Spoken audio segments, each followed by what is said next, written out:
نحمده ونصلي على رسوله الكريم সম্মানিত আশিক রাসূলেরা সিয়াম সাধনা আপনাদের কাছে কেমন লাগছে? কষ্ট হইতেছে কি? আসলে স্বাভাবিক বৎসরে আমরা যেভাবে নিয়মিত পানাহার করি, মায়ে রমজান আসলে সবের কথা বলে আর একটু বেশি খাই, দেখেন হিসাব করে। এমনি তো নর্মাল নাস্তা করি, কিন্তু ইফতারের সময় 3 নাস্তার সময় হয়ে যায়, খাবার কিন্তু বেশি খেতেছে, মানে বেশি সব হিসাব নাই। তাহলে কষ্ট হওয়ার কি আছে? নফস তো খাদ্য কম পাইতেছে না, নফস তার তরু তাজা হইতেছে বেশি খাই। ইসলাহে নফসের জন্য আসলে সিয়াম সাধনাটা আসছে, আত্মশুদ্ধির জন্য। অতীতে যত মহামানব আল্লাহকে পেয়েছেন, আত্মশুদ্ধির ট্রেনিং দিয়ে আল্লাহকে পেয়েছে। মানুষ 2টা উপাদানের সৃষ্টি, একটা হচ্ছে আনবে খালকের উপাদান নফসের দ্বারা, আর একটা হচ্ছে আনবে আমরের উপাদান রুহুর দ্বারা।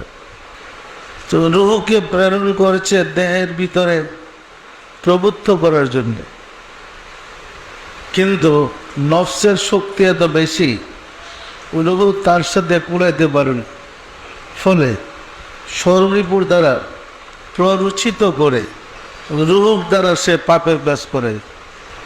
আসলে এই নফসকে বসানোর জন্যেই যুগে যুগে বিধান এসেছে আত্মশুদ্ধি লাভের এবং সিয়াম সাধনার বা উপবাস করার। প্রত্যেক ধর্মে এই আত্মশুদ্ধির জন্য সিয়াম সাধনার বিধান আছে। আমাদের ধর্ম আমরা রোজা বলি, অন্য ধর্মে উপবাস বলে, পুরো ধর্মে আরও অন্য শব্দ ব্যবহার করেছে। কিন্তু আত্মশুদ্ধি লাভ করতে হলে নফসকে দুর্বল করতে হবেই।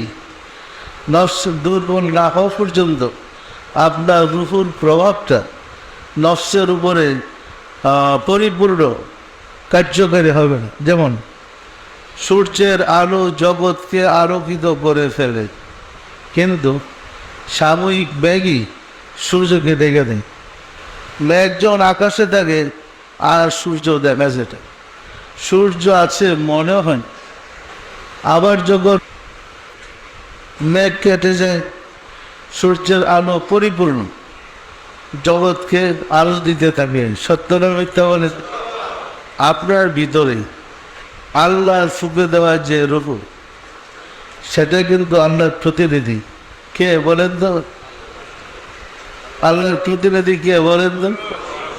আপনার ভিতরে যে রূহ, সেটা এই রূহটাই, এই রূহটা আপনি ধারণ করে আসেন বিধায় মানুষকে খলিফাতুল্লাহ বলেছে।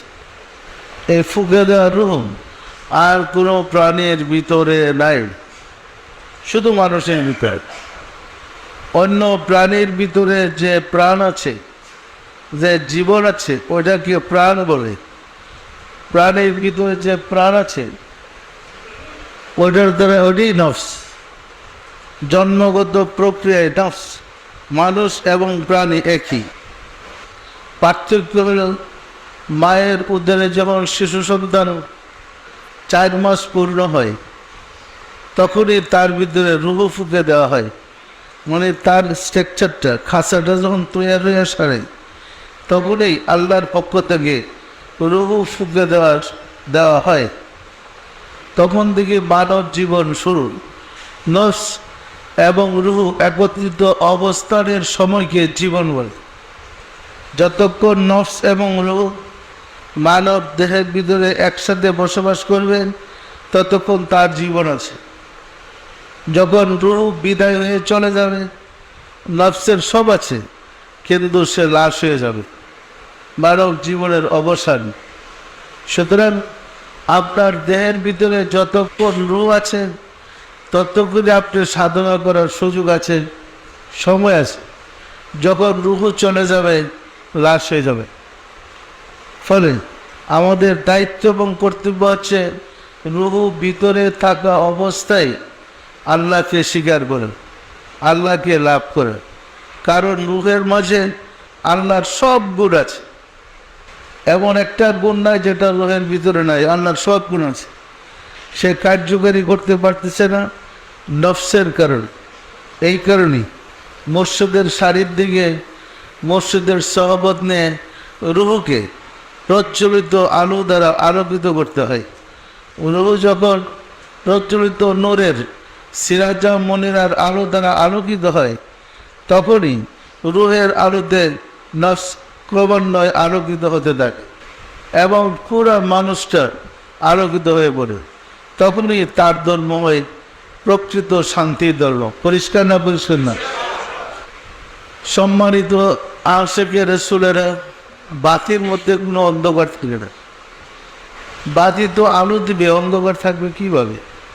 আপনার হৃদয়ে আল্লাহর নূর প্রজ্বলিত করতে পারলে আপনার চরিত্রের মধ্যে আর কালিমা থাকবে না, আপনি পাপের কল্পনাও করতে পারবেন না। আমরা যেন পাপ থেকে বিরত থেকে সিয়াম সাধনের মাধ্যমে আত্মশুদ্ধি লাভ করতে পারে, তার জন্যই রমজান এসেছে। সম্মানিত আশিকে রাসূলেরা, আসমানে যত কিতাব অবতীর্ণ হয়েছে নবী রাসূলদের কাছে, সমস্ত কিতাব অবতীর্ণ হয়েছে রমজান মাস। কারণ এতে প্রমাণিত হয় রমজানের সিয়াম সাধনা সব নবীদের জন্য প্রযোজ্য ছিল না? ছিল না? আবার মহরমের সিয়াম সাধনাও ছিল 1 থেকে 10 তারিখ পর্যন্ত। তখন রমজানের সিয়াম সাধনা সকল নবী রাসূলদের জন্য ছিল। আমরা তো আমাদের খবরই জানি না, অন্য নবীদের কথা কি বলব।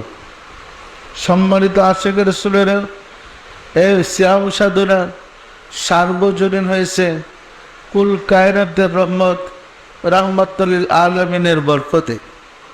এর আগে বিশেষ বিশেষ লোকদের জন্য সিয়াম সাধনা, যেমন সুফিরা আত্মশুদ্ধির জন্য সিয়াম সাধনা করে, অন্যরা তো আত্মশুদ্ধির জন্য সিয়াম সাধনা করে না। কিন্তু সর্বস্তরের মানুষের জন্য রাহমাতুল লিল আলামিনের বরকতে উনি যখন মেরাজ গেলেন, তখন আল্লাহর সাথে দিদারের পদ্ধতি আনলেন, তখন থেকে সিয়াম সাধনার বিধান আসছে। সম্মানিত আশিকে রাসূলেরা, আজকে সিয়াম সাধনা করতে গেলে আমাদের চাঁদের উপরে হিসাব রেখে করতে হয়।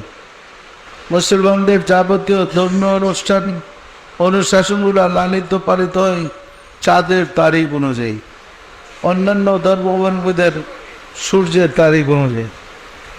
যেমন রমজান মাস কিন্তু চাঁদের মাস, শাওয়াল মাস চাঁদের মাস, হজের মাস চাঁদের মাস। মানে যাবতীয় ধর্ম অনুশাসন চন্দ্র, বর্ষ বা চাঁদের মাস অনুযায়ী। সর্বপ্রথম যখন রোজা ফরজ হয়েছে, তখন রাসূল সাহাবাদেরকে ঘোষণা দিলেন, আজ থেকে তোমাদের জন্য আল্লাহ রোজা ফরজ করেছেন। সাহাবারা বললেন, রোজা কি? একটা অজগরুল অবস্থা, এরা রোজাই বোঝেন, রোজা কি? তখন রাসূল বলছেন, সূর্য উদয় থেকে সূর্য অস্ত পর্যন্ত পানাহার কামাচার থেকে বিরত থাকার নাম রোজা।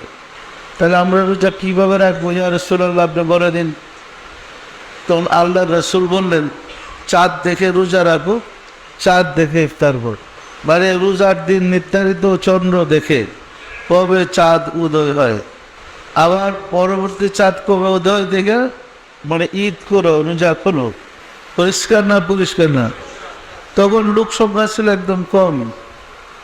গোটা গোদেক মুসলমান যখন নামাজ জাকাতের বিধান আসছে, রাসূল মেরাজ থেকে আসছেন, সংখ্যা মুসলমানদের বেশি ছিল। এমন সংবাদটার সাথে সাথে সবার জানায় দেওয়া সম্ভব। পরবর্তীতে যখন মুসলমানদের সংখ্যা দিন দিন বৃদ্ধি পেতে লাগলো, সংবাদ সাথে সাথে পৌঁছানো সম্ভব নয়।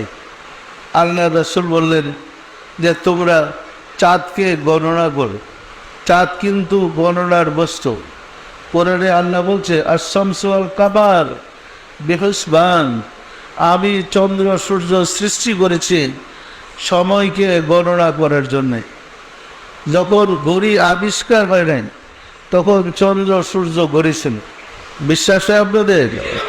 আমরা আদিম যুগটা তো দেখি না, সস্তা কোরআন কাছে পেয়ে গেছে বাঁধানো, এইরকম সস্তা ছিল।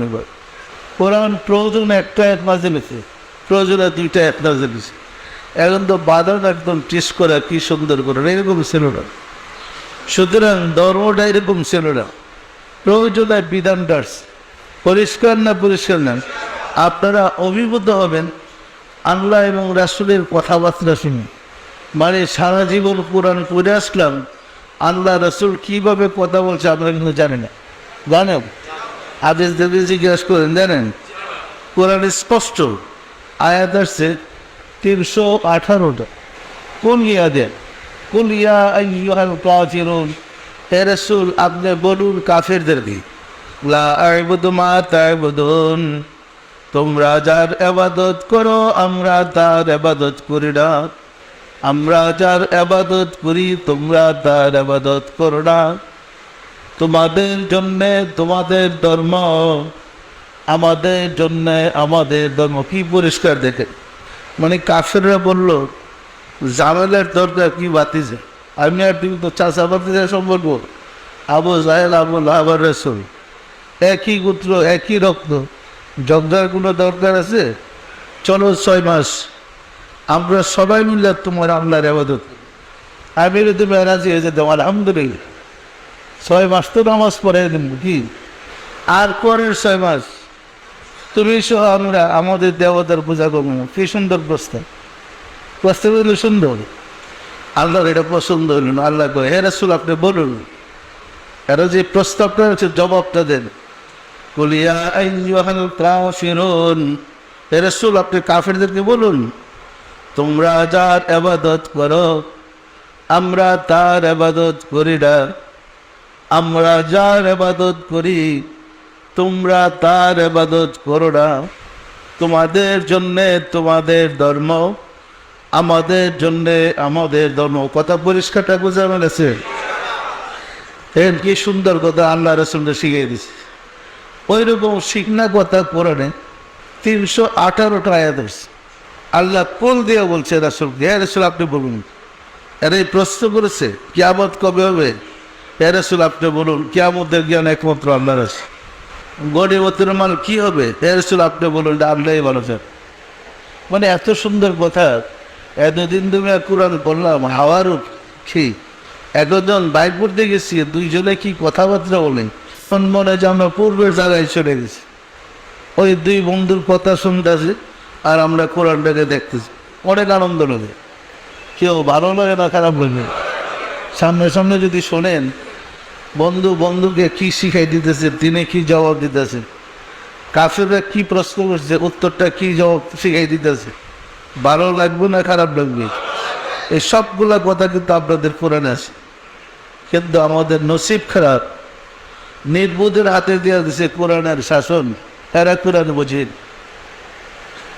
নবদের পাল্লাই কোরআন বোঝার কোনো যোগ্যতা আমাদের নাই। হারিয়ে চলছে।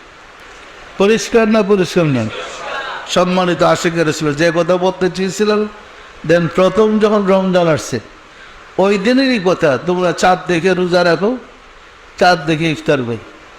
এরপর আরো কত বছর পার হয়ে গেল, রাসূল মদিনায় গেলেন, হিজরত করলেন, ওইখানে মুসলিম রাষ্ট্র গঠন করল। সত্য না মিথ্যা বলেন? পরবর্তী লোক সংখ্যা বৃদ্ধি পেয়েছে, মক্কা আছে, মদিনা আছে, আর তাইফ আছে, বিভিন্ন দেশে মুসলমান আছে। তখন তার বলা সম্ভব না যে তোমরা চাঁদ দেখে রোজা রাখবে। প্রশ্ন করছে সাহাবারা, ইয়া রাসূলুল্লাহ আমরা কি করব, কীভাবে রোজা পালন করব? বললে চাঁদ গণনা করো, চাঁদ গণনা করে রোজা পালন করে। এরপর থেকে চাঁদ গণনার বিধান আসছে। কিন্তু আমরা এমন নির্বোধ, একমাত্র হাদিসে পাওয়া যায় আমির মাভিয়াই ভণ্ডামি করে চাঁদ দেখার হাদিসটা প্রযোজ্য করেছে। 3 দিন পরে সে এক দেশের গভর্নর ছিল, ফিরে এসে বলল যে আমরা চাঁদ দেখে রোজা রাখি, এই চাঁদ দেখার আমির মাহবিয়া। তো আমির মাহবিয়া তো রাসূলের ধর্মটা লাল বাতি জ্বালাইছে, কি জ্বালাইছে না জ্বালায় নাই? চাঁদ দেখার হাদিসটা হচ্ছে আমির মাহবিয়া দেখি, এটা বর্ণনা করছে আমির মাহবিয়া। আমরা কি মাহবিয়ার ধর্ম করবো না রাসূলের? বিশুদ্ধ রাসূলটা ছেড়ে পড়তে গিয়ে লাভটা আমাদের এমন হয়েছে, টেলিভিশনে আমরা দেখবো সৌদি আরবে তারা ঈদ করতেছে, আমরা মাশাআল্লাহ মানে রোজার মধ্যে আছি কি, অথচ ঈদের দিন রোজা রাখা সাত হারাম। কার জন্য হারাম? মুসলমানদের জন্য। আমরা মুসলমান না, তো ওই বাড়ি রোজার ঈদ করতেছে, আমরা রোজা রাখতেছি, এটা হারাম হইতেছে না? চিন্তা করে দেখেন ধর্ম আমাদেরকে কোথায় দেওয়া গেছে, শুধু অজ্ঞতার কারণে, নির্বোধের হাতে ধর্ম ছেড়ে দেওয়ার পরে। পরিষ্কার না? পরিষ্কার না? মাহবিয়া যদি আমার এরকম বলতো যে বিশুদ্ধ জুমার নামাজ পড়া যাবে, তাতে বুঝতেই পারেন কি কথাটা। সারা পৃথিবীতে এমন কোনো স্থান নেই যেখানে বৃহস্পতিবারে জুমার নামাজ পড়ে। রোজাটা যেমন দিনে পালন করেন, জুমার নামাজটা তো দিনের বেলাই, রোজাটা তো পুরা দিনে, আর জুমার নামাজটা কিছু সময় দ্বীপ্রহরের কিছু অংশে। সত্য না মিথ্যা বলেন? তাহলে সারা পৃথিবীতে একই দিনে রোজা, একই দিনে ঈদ পালন করলে মুসলমানদের ঐক্য ঠিক থাকতো, সঠিকভাবে ধর্ম পালন করা হইত। সত্য না মিথ্যা বলেন? আমরা শুক্রবারে সারা পৃথিবীতে একই দিনে নামাজ পড়তে পারি, তাহলে সারা পৃথিবীতে রোজা শুরু করতে পারি না কেন? পারার তো কথা ছিল, কি বলেন? পারার কথা না? কথা না? না, আমরা মুসলমানদের গোড়ার কথা, খোলাফায়ে রাশিদার যুগের কথা ভুলে গেছি, রাসূলের কথা ভুলে ফেলেছি। ওই প্রথম যুগের হাদিস মাহবিয়া একটা ঢুকাই দিছে, আমির মাহবিয়ার হাদিসটা চাঁদ দেখা। আমরাও প্রতি বছর, যেহেতু সরকার সিদ্ধান্ত নিচ্ছে না, চাঁদ দেখার উপরে নির্ভরশীল, আমরাও ফেতনা লাগাতে চাচ্ছেন। তবে আমরা জানি রোজা কখন আসে, কীভাবে আসে, কীভাবে জানি, তারপরেও জেনে শুনে এর উপরে হস্তক্ষেপ করতে চাচ্ছি না, ফেতনা লেগে যাবে। তা তোমরা যখন চাঁদ দেখে রোজা রাখো, চাঁদ দেখে ইফতার করো, আমরা একটা ক্যালেন্ডার বানাই দিচ্ছি চাঁদ দেখেই, এটা খণ্ডন করার মতো মানুষ জন্ম। তোমরা আবার আমার মধ্যে আছে চাঁদ গণনায়, দেখো এটা পাল্টাই আমার গণনা একটা বের করে দিচ্ছি, তা আমরা গণনাটা জানি। পরিষ্কার না? পরিষ্কার না? দেখেন কোন গ্রহের থেকে কোন গ্রহে সূর্য গ্রহণ, চন্দ্র গ্রহণ হবে, পৃথিবীর কোন জায়গা থেকে কখন কতটি অংশ দেখা যাবে, বিজ্ঞান কিন্তু এক সপ্তাহ আগে, 15 দিন আগে, 1 মাস আগে বলে দিতে পারে। পারে না? পারে না?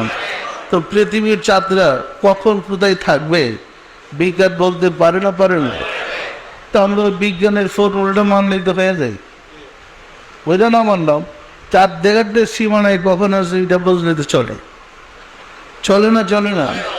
অথবা মুসলিম জাহানের যে ইসলামের প্রাণ কেন্দ্র কাবা, ওইখান থেকে তো ইসলাম আসছে। আমরা যদি কাবার সাথে মিলে রোজা শুরু করি, কাবার সাথে মিলে ঈদ করি, কোরবানি করি, পারি না? পারি না? তাহলে তোমরা টেলিভিশনে থেকে একসাথে রোজা, একসাথে একসাথে বলতে আমি বলছি না এরা সকাল 8টার সময় করে, আমি 8টার সময় করবো, এরকম না। তাদের যখন সময় হয় তখনই তারা জোহরের নামাজ পড়বে, আমাদের যখন জোহরের নামাজের সময় আমরা জোহরের নামাজ পড়ি। দেখা যাবে আমাদের জোহরের সময় তাদের ফজরের সময়, এটা সময়ের ব্যবধান হবে, দিনের কোনো পার্থক্য হবে না। পরিষ্কার না? পরিষ্কার নেই? তো সারা বিশ্বে একই দিনে ঈদ এবং রোজা পালন করা সম্ভব। এর উপরে আমি তো আজকে প্রায় 35 বছর আগে কিতাব বেরিয়েছি, এটা বিভিন্ন ভাষায় ট্রান্সলেট হয়েছে, বহির্বিশ্ব আমরা দিয়েছি, কিন্তু ব্যাপক ব্যাপার তো। এটা একদম সহজ ফর্মুলা, চাঁদ গণনা। আপনার যেমন অগাস্ট মাস কত দিনে, আগস্ট, সেপ্টেম্বর, মানে ইংরেজিতে মাসগুলো নির্দিষ্ট থাকার কারণে তাদের অফিস করতে সুবিধা হয় না, ছুটি ছাটার সমস্যা হয় না। ওই রকম 14 মাসে একটা ফিক্স গণনা, ওটার উপর যদি আপনারা ঠিক করে নেন তাহলে কোনো সমস্যা হওয়ার কথা ছিল না। কারণ চন্দ্র প্রতি বছর বছরই বাড়ে কমে এরকম তো না, ওদের সৃষ্টির আদিতে যেমন ছিল এখনও তেমনই আছে। তো আমি চাঁদ এবং সূর্যকে লক্ষ্য করে যদি গণনা করি তাহলে আমরা সঠিকভাবে ধর্ম পালন করা সম্ভব হবে। যেহেতু আমরা জানি না জানাটা সবচেয়ে বড় পাপ। কোরআনের বিধান আগেই করে আকিম সালাত নামাজ কায়ে করে না ইকরা বিসমি রাব্বিকাল্লাযী খালাক আগে জানো, জ্ঞান অর্জন করো, জান্না ইবাদত করো। কি নির্বোধের মতো না জান্না ওষুধ খেয়ে পড়ে থাকো এইরকম ইবাদতের কথা আল্লাহ বলে নাই। পরিষ্কার না পরিষ্কার না? সম্মানিত আশিক রাসূলেরা, মাহে রমজান আসছে, আমাদের সতর্ক থাকতে হবে। রমজান যেন আমরা রমজানে যেন কিছু পাই। রমজান দিতে আসছে, আমরা যদি গ্রহণ করতে না পারি আস্তে আস্তে রমজান পার হয়ে চলে যাব। আল্লাহ রাসূল বলছেন রমজান 3 ভাগে বিভক্ত। আউয়ালুহা রাহমাতান, আওসাতুহা মাগফিরাতান, আখিরুহা ইতকুম মিনান নার। প্রথম 10 দিন রহমতের, মধ্য 10 দিন মাগফিরাতের, আর শেষ 10 দিন জাহান্নাম থেকে পরিত্রাণ। প্রথম রহমতকে ফিট করলো কেন? রহমত ওই দয়াটাকে বলে যেটা বিনা প্রার্থনায় পাওয়া যায়। আপনি প্রার্থনা করে তো রমজান আনেন নাই, যেহেতু রহমত এটা প্রথম আইনা দিয়েছেন, দয়ার ভান্ডার ফুলে দিয়েই প্রথম 10 দিন রহমত দিয়েছেন। এই 10 দিনের সাধনা করে আপনি যেন তওবা কবুলের যোগ্য হইতে পারেন, গুনাহ মাফ করে দিতে পারেন, প্রার্থনা করে ক্ষমা করে দিতে পারেন নিজের পাপের, তার জন্য আওসাতুহা মাগফিরাতান। আর পরে শেষ 10 দিন দিয়েছে এই কারণে আপনি যেন পরিত্রাণের মুক্তির সংবাদ পেতে পারেন। পরিষ্কার না পরিষ্কার নেই? সম্মানিত আশিক রাসূলেরা, সিয়াম সাধনায় আমাদেরকে কিছু নিয়মকানুন পালন করতে হয়। সে নিয়মকানুনটা হলো আমাদের নফস যেন কোনো অবস্থাতেই শক্তিশালী না হয়, নফসকে আমরা যেন সংযমী করতে পারি সেদিকে সতর্ক থাকতে হয়। সাধকদের জন্য পর্যায়ক্রমে রমজানের 3টা স্তর হয়ে থাকে।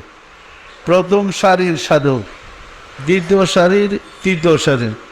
প্রথম শ্রেণী, দ্বিতীয় শ্রেণী, তৃতীয় শ্রেণী।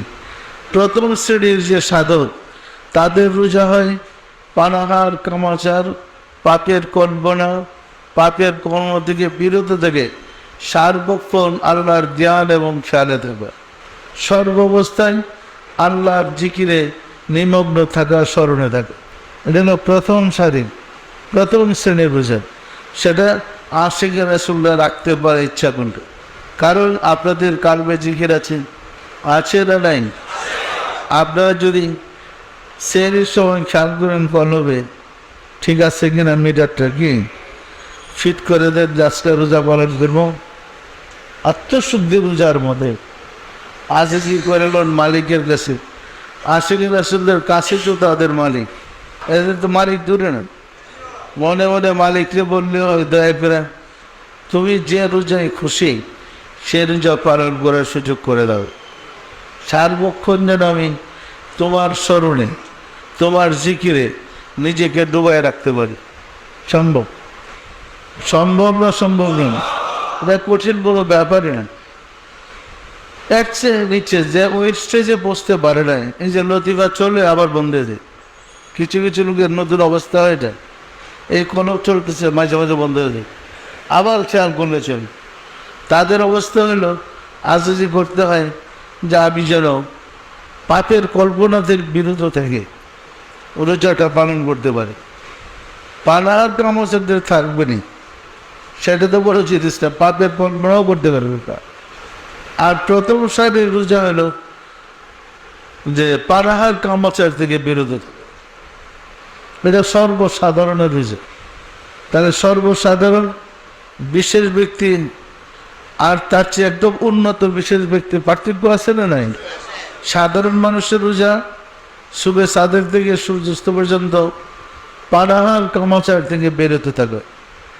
মধ্যম শ্রেণীর মোমেনদের রোজা পানাহার কামাচার পাপের কল্পনা থেকে বিরত থাকে।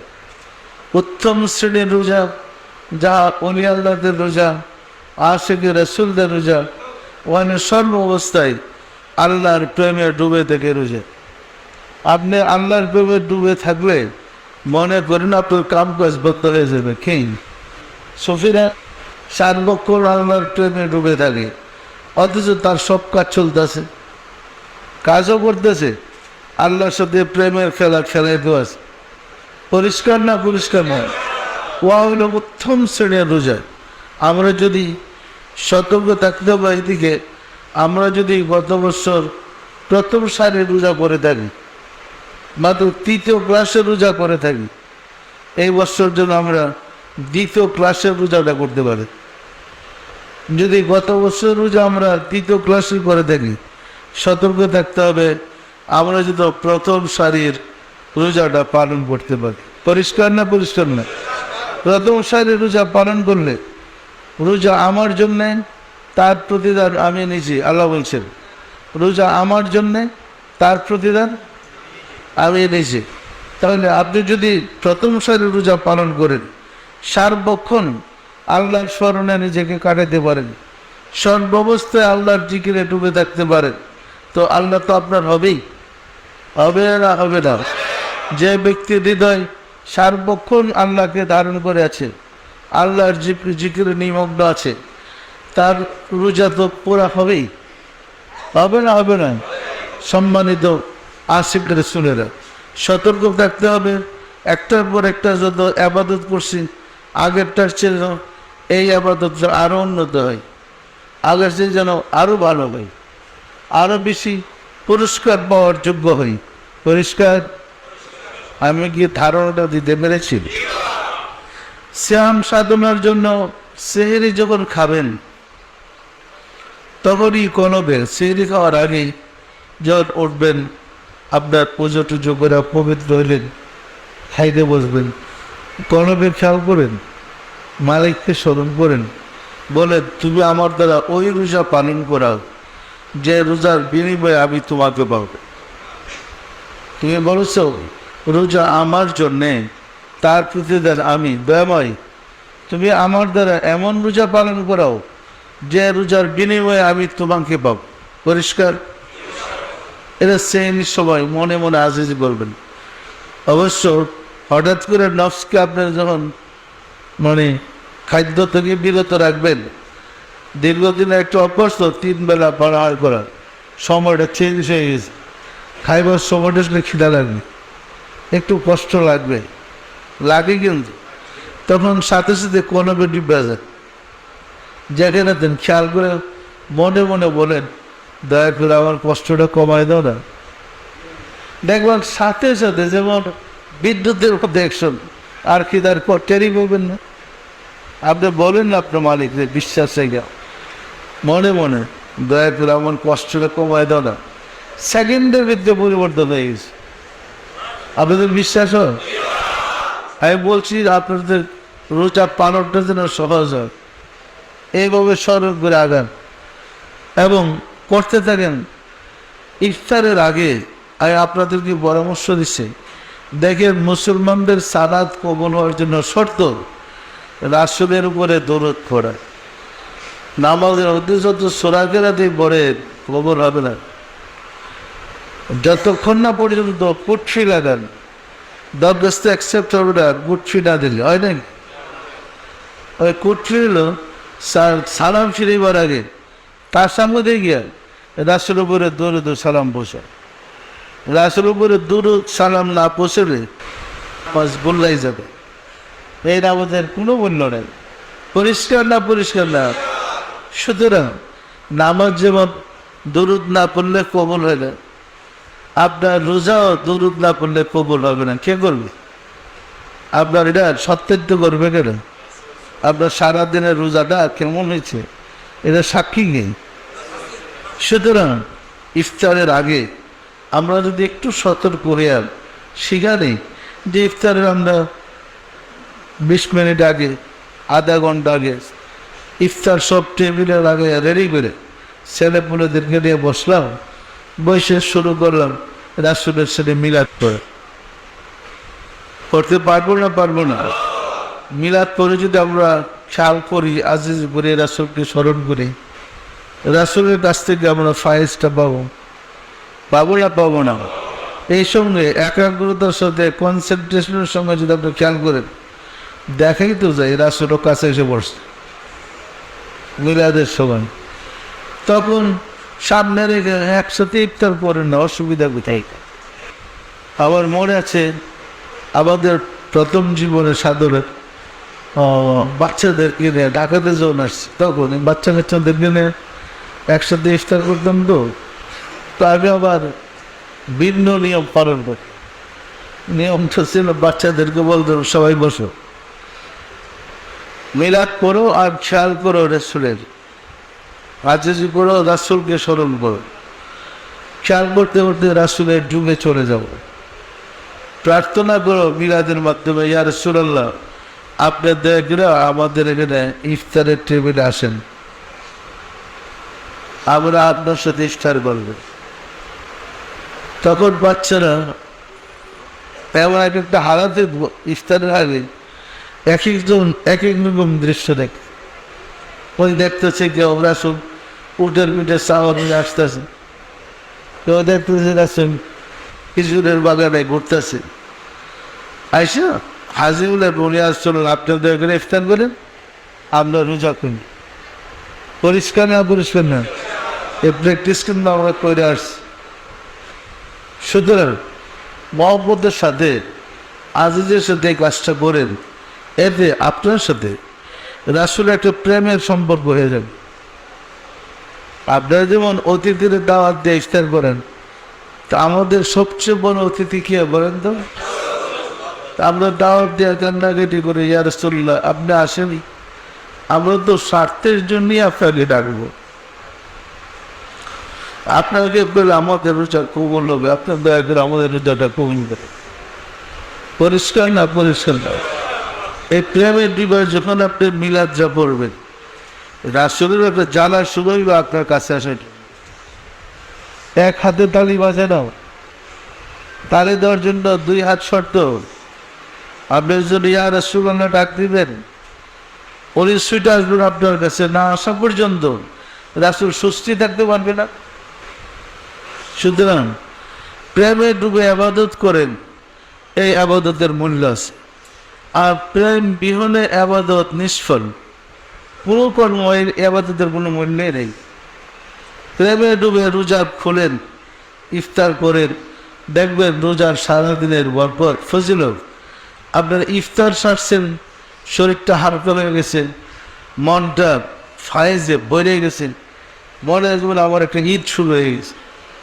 বলা হয়েছে রোজাদারের জন্য দুইটা রং, একটা হলো ইফতারের সময়, আর দ্বিতীয়টা আল্লাহর দিদার লাভ করার সময়। মনে রেখেন কথাটা, তাহলে বোঝা যায় ইফতারের সময় যে আনন্দটা আসবে কেমনে।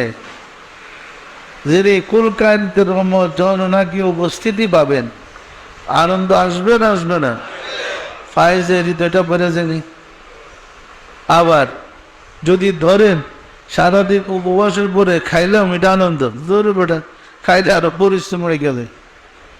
রোজা খোলার পরে আপনাদের কেমন লাগাবে জানি না, আমি দিয়েছি আমার হাত পাও ছেড়ে দিচ্ছি, একটা বিপদে পড়ে গেলাম, কি রোজা ছিলাম এটাই ভালো। তাহলে খাইয়ে আনন্দ নয়, পাইয়ে আনন্দ। সারাদিন রোজা রাখার পরে যে বদলাটা পেলেন, এতে আনন্দ। পরিষ্কার না পরিষ্কার না? খেয়াল রাখতে হবে, আমার আত্মার দ্বারা উপলব্ধি করতে হবে আমি কি পাইলাম। তোমাকে পাওয়ার জন্য তো রোজা রাখছিলাম, এখন ইফতারের সময় আমি তোমাকে কতটুকু পাইলাম। যখন পাইলেন তখনই আনন্দ। একবারও বলছে সিয়াম আমার জন্য, তার প্রতিদান। এখন 1 মাস সিয়াম সাধনা করলেন, কাকে পাওয়ার জন্য? মানুষকে দেখানোর জন্য তো না, তো পাওয়ার জন্য। যখন তাকে পাওয়ার জন্য, তাহলে ঈদের মাস আসলে তাকে দেখা যায়, দেখা যায় না? দেখা যায় না? ঈদের সাথে কাকে দেখা যায়? বুঝলেন না? ঈদের সাথে কাকে দেখা যায়? আল্লাহকে দেখা যায়, মালিককে দেখা যায়। দেখেন রোজার ঈদের পরেই শাওয়ালের চাঁদ, শাওয়ালের পূর্ণিমার সাথেই আল্লাহকে দেখা যায়। 1 মাস সিয়াম সাধনা করছেন, এরপরে পূর্ণিমার চাঁদের দিকে তাকান, কারে দেখা যায়? পরিষ্কার দেখা যায়। পরিষ্কার না পরিষ্কার না? আল্লাহ কথাটা স্পষ্টই বলছে, মোমেনরা দেখবে, সবাই দেখে দিই। এরা আসলে আপনি বলে দেন মোমেনদেরকে, শীঘ্রই তারা তাদের প্রতিপালককে দেখতে পাবে এবং দেখলে চিনতে পারবে। পরিষ্কার না পরিষ্কার না? তাহলে তাকে পাওয়ার জন্য 1 মাস শ্যাম সাধনা করছেন। শ্যাম সাধনার পরে শ্রাবণের পূর্ণিমার চলে দেখা যায়। তাহলে বিনিময় পাওয়া যায়, কারা পায়? যারা মোমেন। আপনারা যদি মোমেন হন তো অবশ্যই তাকে পাবেন। আর যারা মোমেন নয়, আল্লাহর দিদারকে অস্বীকার করে আল্লাহ স্পষ্ট বলছেন, যে সমস্ত কাফেররা আমার দিদারকে দুনিয়াতে অস্বীকার করে, মৃত্যুর সময় আমি আজরাইল ফেরেশতা পাঠাইয়া এদের কাছ থেকে আমার রূহটা ছিনাই নিয়ে আমার সামনে হাজির করে বলবো, এখন দেখো আমার দেখা যায় না, দেখা যায় না। তোমরা অস্বীকার করছো। কি বুঝলেন?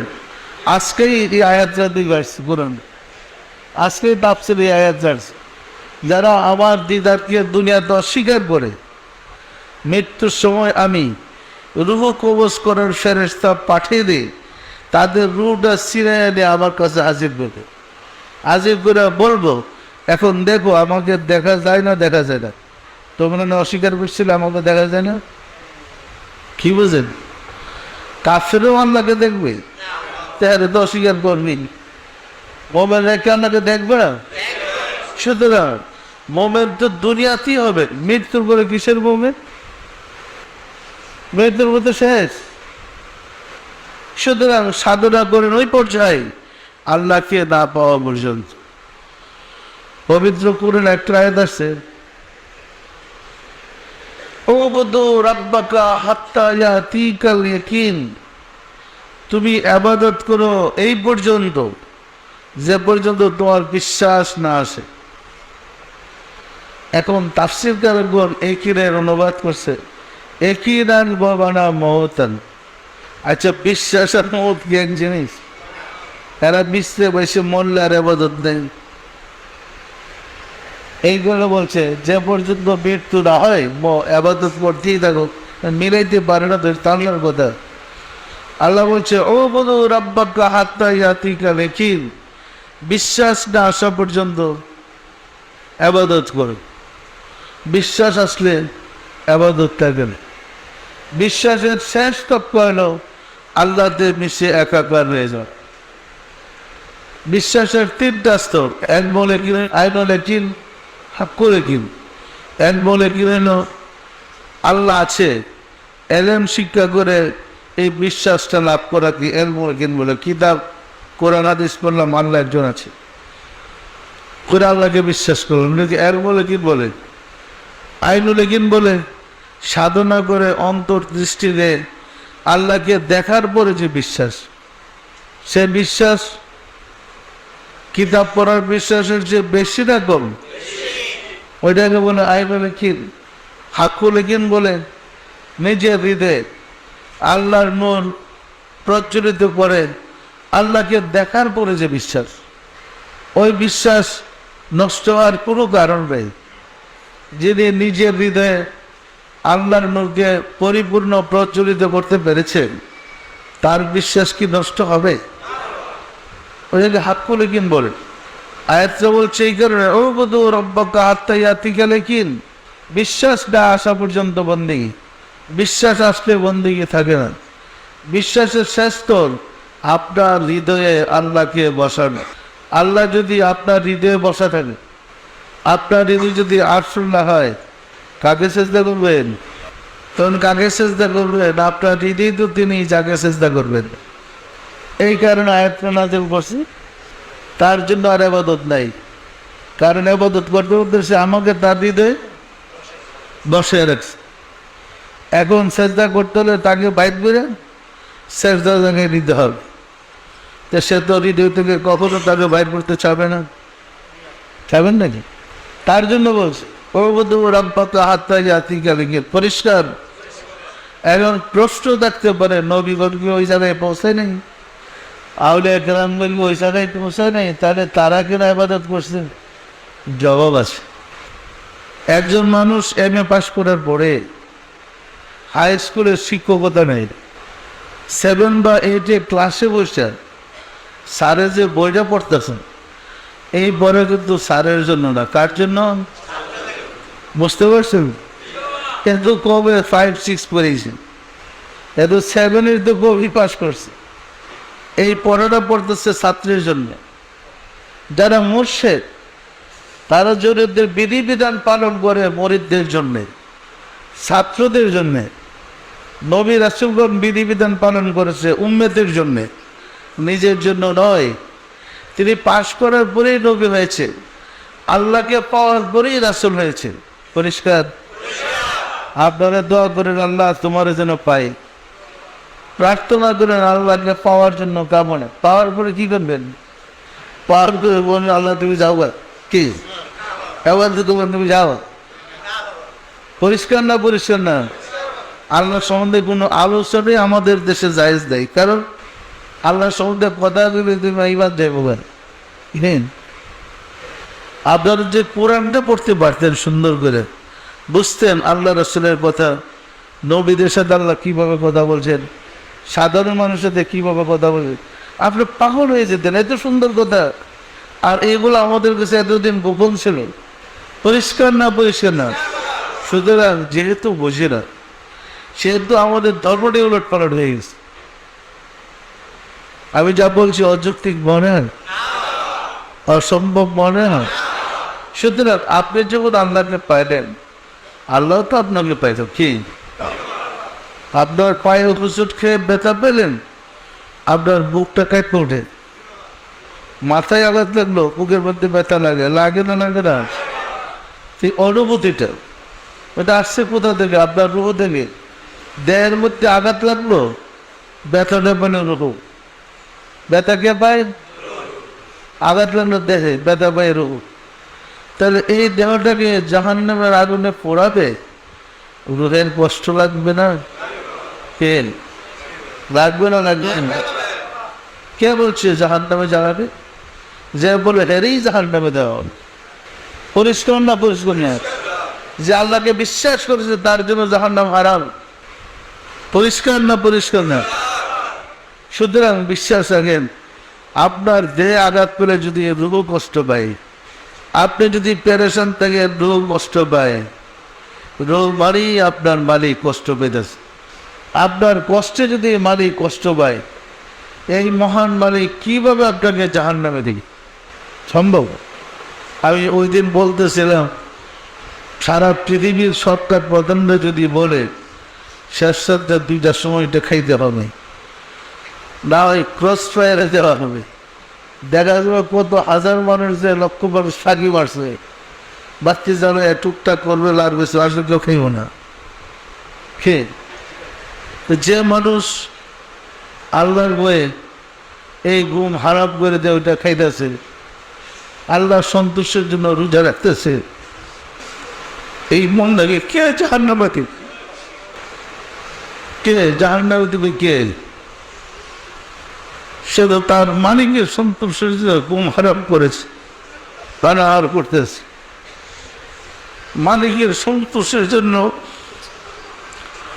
প্রচুর খাদ্য দান করে উপবাস কাটাইতেছে। কে তাকে জাহান্নামে দিবে? যারা বেশি ফিতনা করে হারাই জাহান্নাম। ওয়াকুদুহা আন-নাসু ওয়াল রিজাল উইদ্দাত লিল কাফিরিন। এগুলারই পাথর এবং এই মানুষ দ্বারাই জাহান্নামকে পরিপূর্ণ করবে, যারা বেশি মশলা বলে। পরিষ্কার না? পরিষ্কার নাই? আমরা কি একবার ভেবে দেখেছি আমাদেরকে কত ভালোবাসেন? একবার চিন্তা করেছি আল্লাহ আমাদেরকে কত মহব্বত করেন? সুতরাং যিনি এত মহব্বত করে অনস্থির থেকে আমাদেরকে অস্তিত্ব আনলেন, আমাদেরকে চলার শক্তি, বলার শক্তি, সমস্ত জ্ঞান দেওয়া সমৃদ্ধ করলেন, আমাদেরকে লালন পালন করার জন্য তার জমিনকে বিছনা বাড়ায় দিলেন, তার আসমানকে সামিয়া বানা দিলেন চলার জন্যই। আকাশ থেকে বাড়ি বর্ষণ করে জমিনকে উর্বর করে দিলেন। সেই রাব্বুল আলামিনকে এত ভালোবাসার পরে বদলাকে জাহান্নামে দিবে, আমি বিশ্বাস করি। আমরা বিশ্বাস করুন না, আল্লাহ তার বান্দাকে জাহান্নামে দিতে পারে না। জাহান্নামের কথা যাদেরকে বলা হয়েছে তাদেরকে দিবে। আমরা দেখেছি স্পষ্ট কোরআনে আসছে, যারা কুফরি করেছে আল্লাহর প্রেরিত মহামানবদের সাথে, যারা নাফরমানি করেছে রাসূলদের সাথে, তাদের জন্য জাহান্নাম। যারা রাসূলদের সাথে নাফরমানি করেছে তাদেরই ভূমিকম্প দিয়া, অগ্নিবৃষ্টি, শিলাবৃষ্টি, তুলিচ্ছা দুর্নির্জন এবং জলোচ্ছ্বাস দিয়ে ধ্বংস করেছে, এদেরই জাহান্নামে পাঠিয়েছে। পরিষ্কার?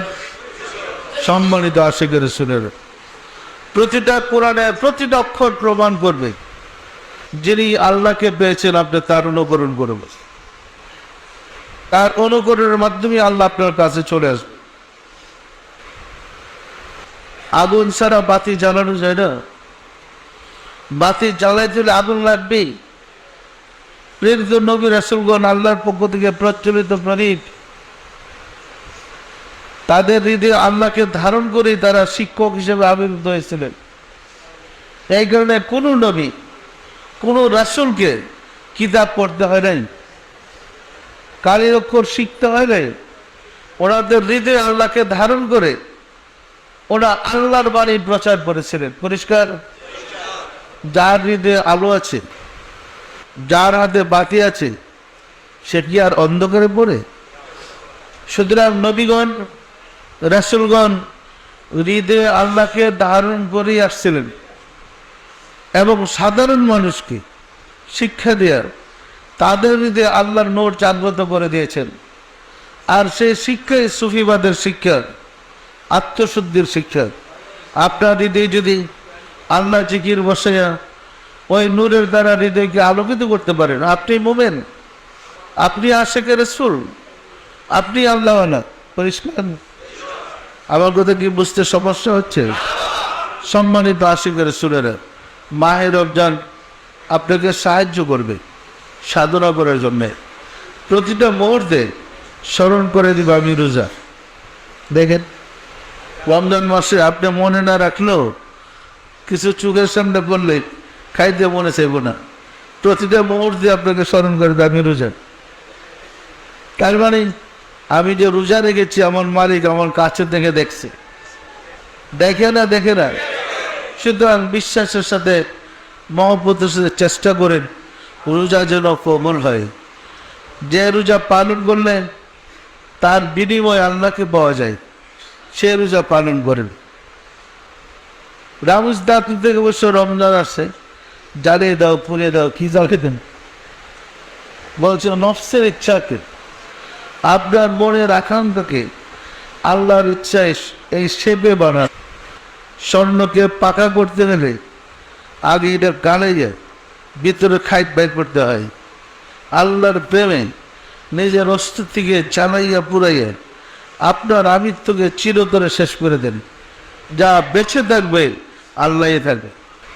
মানুষের ভিতরেই আল্লাহ, আপনার ভিতরেই আল্লাহ আছে, আপনিও আছেন।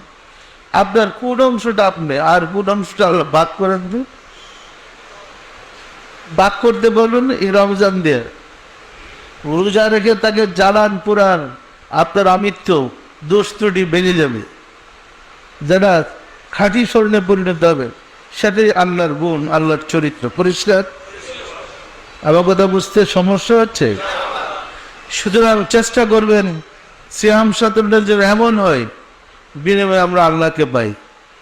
সারা জীবন রোজা রাখতে রাখতে, মানে 12 বছর থেকে রোজা শুরু করলাম, 80 বছর বয়স পর্যন্ত রোজা রাখলাম, একদিনও টের পেলাম না আল্লাহকে কখন পাইলাম। এই রোজার কোনো মূল্য নেই। রোজার পরে আমার পুরস্কার পেতে হবে। আল্লাহ ওয়াদা করেছেন রোজা আমার জন্য, তার প্রতিদান আমি। নিশ্চয়ই আল্লাহ ওয়াদার খেলাপ করেন না, করে নাকি? তাহলে আমার রোজা হচ্ছে না, তাই বিনিময় পাচ্ছে না। তার চেষ্টা করুন রোজাটা এমন হোক বিনিময়ের জন্য আল্লাহকে ভয়। পরিষ্কার? সম্মানিত আশিকের রাসূলেরা, রমজান মাসে কিছু বিধিবিধান দিয়েছে, এটা আপনারা বিভিন্ন প্রচার মাধ্যমে শুনেন, হুজুরদের কাছেও শুনেন। আমি একটু ব্যতিক্রম বললাম আর এইভাবে রোজাটা হয়।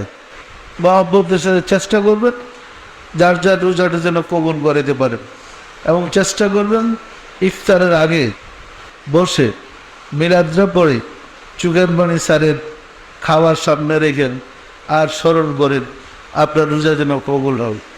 তখন আল্লাহ ফেরেশতাদেরকে দেখে বলবে, দেখো সামনে খাবার দিয়ে কী করতেছে।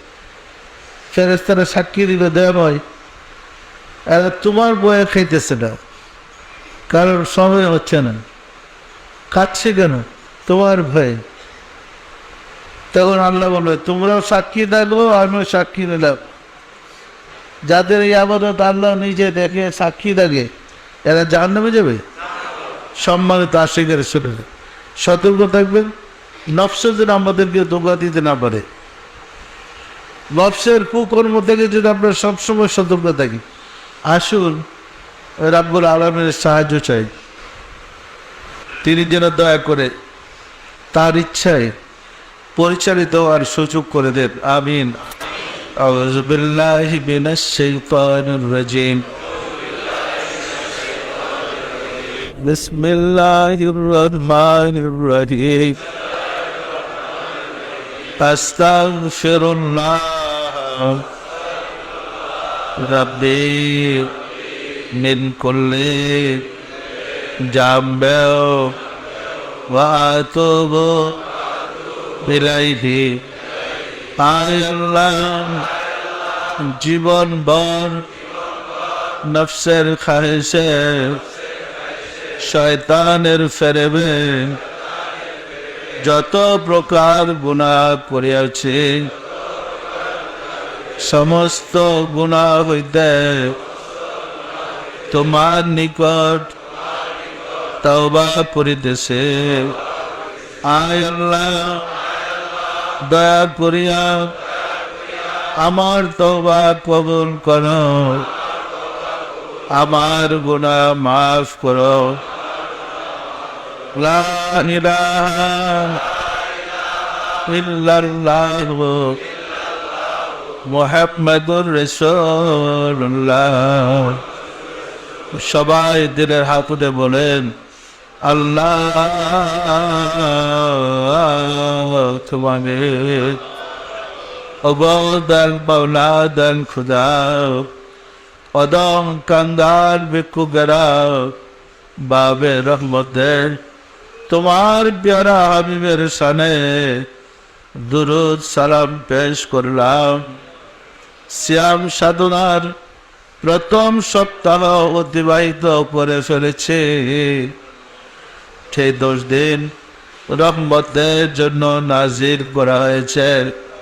মাওলানা এর মধ্যে যত বোন বেদবি করেছে তোমার শাহী দরবারে জোরহাত করে মাফ চাই, দয়া করে মাফ করে দাও, মাফ করে দাও মাওলানা। আমাদের বোন বেদবিকে মাফ করে দাও, আমাদের ইবাদত গুলো কবুল করে দাও, এর ফজিলত পৌঁছে দাও তাজদার মদিনা সরকারে দু আলম হযরত মুহাম্মদ মুস্তাফা আহমদ মুস্তাফা সাল্লাল্লাহু আলাইহি ওয়াসাল্লামের হুজুরে সব নজর বসাও রাসূল পাক সাল্লাল্লাহু আলাইহি ওয়াসাল্লামের সম্মানিত পিতামাতা দাদা দাদি নানা নানি আল আওলাদ আল আসহাব আজওয়াজ মুতাহিরিন আল বাইতিন খুলাফায়ে রাশিদিন দের আল্লাহ সব নজর বসাও খাতুনে জান্নাত মা ফাতেমা রাদিয়াল্লাহু তাআলা আনহা সাইয়েদনা হযরত ইমাম হাসান সাইয়েদনা হযরত ইমাম হুসাইন রাদিয়াল্লাহু তাআলা আনহু যারা দিন ইসলামের জন্য কারবালার প্রান্তরে শাহাদাত বরণ করে গেল রে মাওলা, দয়া করে তাদের আরো আব্বাকে হুজুরে সব নজর বসাও। বাবা আদম আলাইহিস সালাতু সালাম হইতে রাসূল সাল্লাল্লাহু আলাইহি ওয়াসাল্লাম পর্যন্ত যত আম্বিয়া ইকরাম দারুল বাকায়ে তাশরিফ নিয়েছেন, তাদের আরো আব্বাকে হুজুরে সব নজর বসাও। সব নজর বসার মাওলা আমার মুর্শিদ পিরানে পীর দস্তগীর সুলতানুল মাশায়েখ সুলতান ইয়া মুজাদ্দাদ ইয়া তরিকার ইমাম শাহ চন্দ্রপুরী রহমাতুল্লাহ আলাইহি তার সহধর্মণি হযরত বরমান রহমাতুল্লাহ আলাইহি সবনজর বসর মাওলা হযরত খাজা বাউদ্দিন নকশবন্দ রহমাতুল্লাহ মুজাদ্দিদ আল ফিসানি রহমাতুল্লাহ খাজা মাইনুদ্দিন চিশতি রহমাতুল্লাহ বড় পীর হযরত আব্দুল কাদের জিলানী রহমাতুল্লাহ তাদের তরিকার সিলসিলায় যত পীর ওলি গাউস কুতুব तमाम পৃথিবীর মুমিন মুমিনাত যে জায়গার ইন্তেকাল করিয়াছেন মাওলা, দয়া করে তাদের আরওয়াহ পাকের হুজুরে সওয়াব নজর বসাও। সব নজর বসার মাওলা আমরা ভিক্ষুকরা যারা তোমার শাহী দরবারে হাত উঠাইলাম, আমাদের আপন আপন গর্ভ ধারিণী মা জননী জামা আমাদেরকে গর্বে ধারণ করেছিলেন, জন্মদাতা পিতা যাদের সিলাই বিশ্ব জাহান দেখতে পেলাম, তোমার শাহী দরবারে হাত উঠাইবার নসিব হইল। যারা ইন্তেকাল করিয়াছেন তাদের আরওয়াহ পবিত্রে সওয়াব নজর বসাও। আর যারা জগতের মুখে বেঁচে আছে তাদের তোমার রহমত নাযিল করো। আমাদের মহব্বতের স্ত্রী, শ্রদ্ধা শ্বশুর শাশুড়ি, দাদা দাদি, নানা নানি, খালু খালা, ছেলে মেয়ে খেসাক রাবা যে যেখানে ইন্তেকাল করিয়াছেন মাওলা, দয়া করে তাদের আরওয়াহ পাকের হুজুরে সওয়াব নজর বসাও।